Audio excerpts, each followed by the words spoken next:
did not want to go into crisis standard of care. Idaho continues to break records when it comes to local cases and hospitalizations. Now doctors are giving troubling new data as Governor Brad Little visits the Panhandle today. I've been told that there has been over 2,000 surgeries that have been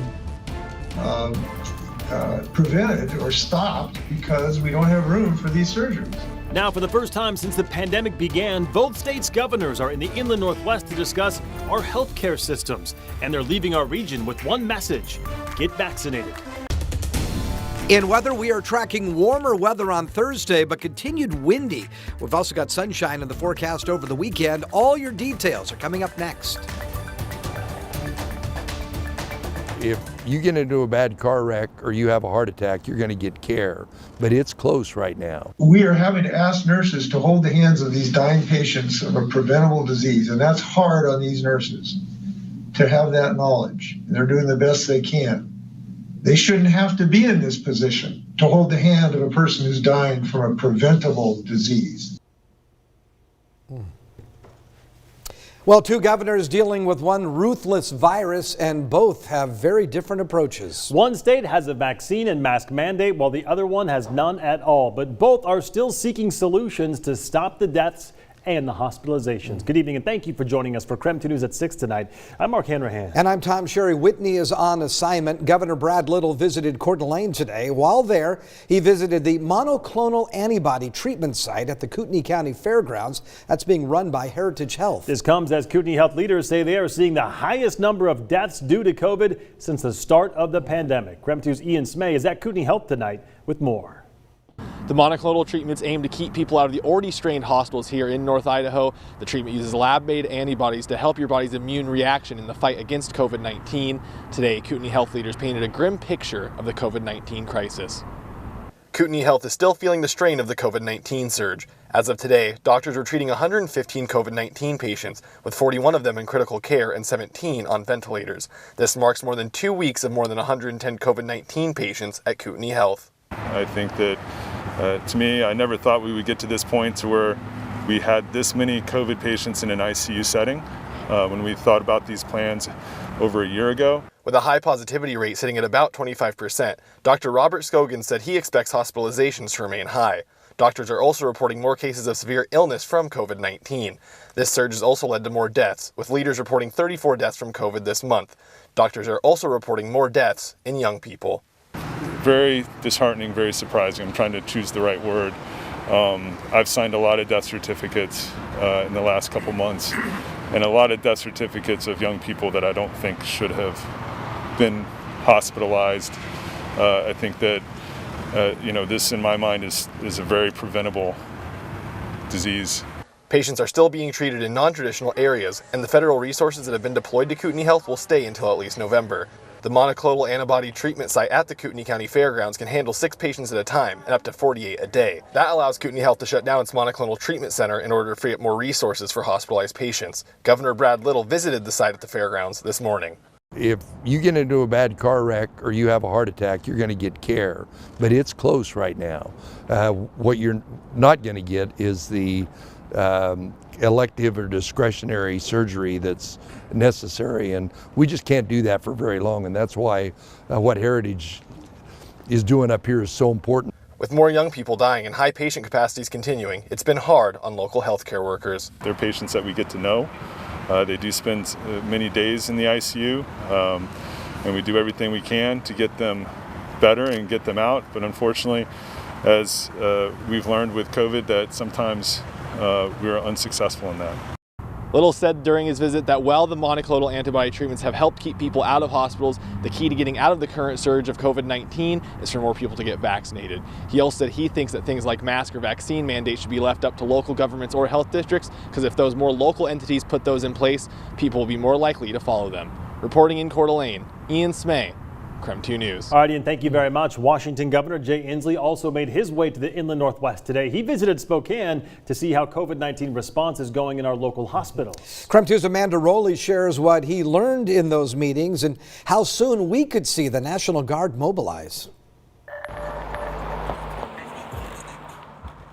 Well, Mark and Tom, this morning, Governor Jay Inslee met with healthcare workers and administrators at Providence Sacred Heart Medical Center. He said he left the meeting inspired by their tireless effort throughout the pandemic. But he said he's also frustrated that we're in a situation that he says can be prevented. We've seen COVID-19 hospitalizations rise to an all-time high in Spokane County. Does this mean we will soon see assistance from the National Guard? Governor Jay Inslee says right now it is not necessary. He says mobilizing the National Guard is currently not in the contingency plan. That's because he says many medical professionals who are in the Guard are already serving in the private sector. And the greatest shortage that we need are medical professionals. So the medical professionals who are in the Guard, except for a very few, are already working in the community. So we don't really add much capacity in that regard. His office confirms vaccination rates are one factor in not mobilizing the Guard at this time. Governor Inslee also learned how COVID-19 hospitalizations have impacted thousands of elective surgeries in Spokane County. Providence Multicare Hospitals put a pause on elective surgeries in August. Providence told the governor both Sacred Heart and Holy Family hospitals have postponed 2,000 surgeries. Inslee says these are women with breast cancer, people with brain tumors, and people with cardiac problems who are desperately waiting to have their procedures. So we have 2,000 people in Spokane County today who haven't been able to get their cancer treated, for goodness sakes, because we have other thousands of people in Spokane County who haven't been willing to get this vaccine.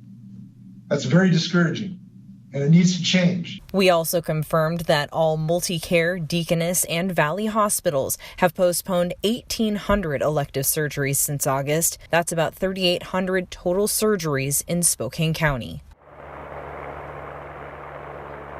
Now, as for the situation in Idaho, where hospitals are operating at a crisis standard of care, Governor Inslee supports helping our neighbors, but he says he is frustrated that Idaho's elected leaders are not encouraging vaccinations more. Reporting in Spokane, Amanda Rowley, KREM2 News. All right, Amanda, thank you very much. Well, we are quickly approaching the last day for Washington State employees to get vaccinated to meet that deadline. Right now, state employees, teachers, and healthcare workers can only get the single-shot Johnson & Johnson vaccine to make that deadline in time. You have until October 4th to get the shot to be vaccinated by October 18th. According to the latest data from the state's Office of Financial Management, the vaccination rate among state employees jumped nearly 20% between September 6th and the 20th. As for exemptions, so far 5,700 people have applied for exemptions, and less than half of those have been granted. Well, YouTube is cracking down on vaccine misinformation. The company says it will remove videos spreading misinformation about any approved vaccine, not only those aimed at preventing COVID. Users who repeatedly violate YouTube's guidelines risk having their account permanently suspended. Many of you have reached out to see if you can get the flu shot and your booster at the same time, and the answer is yes. According to the CDC, you can get them during the same visit to your doctor or your pharmacy. The Public Health Agency says on its website that people no longer need to wait 14 days between vaccinations as it previously recommended. By the numbers now, hundreds of people are currently hospitalized with COVID right here in the inland Northwest. According to the Spokane Regional Health District, 145 people are hospitalized right now in Spokane County. 350 new cases were reported, as well as 2 new deaths. Over in North Idaho, 119 people are hospitalized right now. That's according to the Panhandle Health District. 191 new cases were reported today, as well as 4 new deaths. Parkway Elementary School in Clarkston will move to remote learning starting tomorrow. The school district is citing an increase in COVID cases as the reason. Remote learning will continue until October 11th. Breakfast and lunch are still available to pick up for students enrolled at Parkway. Parent-teacher conferences will be held through Zoom or by phone as well. In the meantime, if you have any questions about this move, you are encouraged to call that school directly. Well, we know that was a lot of information, so for the very latest, just check KREM.com or text us the word COVID to 509-448-2000. Yeah, and don't forget about the KREM2 News app. You can keep up with the latest breaking news updates. It's free, and it's in your phone's app store. All right, let's switch gears now to talk weather. Kind of an interesting week weather-wise. Over the weekend, we had 80 degrees. Yep. Then we had rain, and yesterday didn't even crack 60. No, My we goodness. didn't crack 60 today No, here we either. go, yeah. And we may get up to 70 tomorrow. At least we got scenes like that behind us. Yeah, that's for sure. That is gorgeous. We're looking at decreasing clouds right now. We'll look for mostly clear skies overnight. 58, that's the current temperature. You can see rain over on the west side of the state. That will move into our area. Maybe a few showers in the morning, but I think the real rain's going to fall late tomorrow evening as we get past the 9 o'clock hour. For this evening, we'll look for decreasing clouds, an overnight low of 44, 70 the expected high tomorrow, and again, rain developing between 9 and say midnight tomorrow night. And then for Friday, it'll be mostly dry. And then for the weekend, I've got partly cloudy skies, 69 on Saturday, nice and warm on Sunday with a high of 73. I'll take a look at your 10-day forecast coming up in a few minutes. Looking forward to that, Tom. Meantime, still to come, many important deadlines are coming up in Washington you need to know about, when the utility moratorium ends, and what you need to know about the plastic bag ban taking effect this week. Plus, the latest from police after 2 people were injured in a drive-by shooting. Now police are saying it may have gang ties.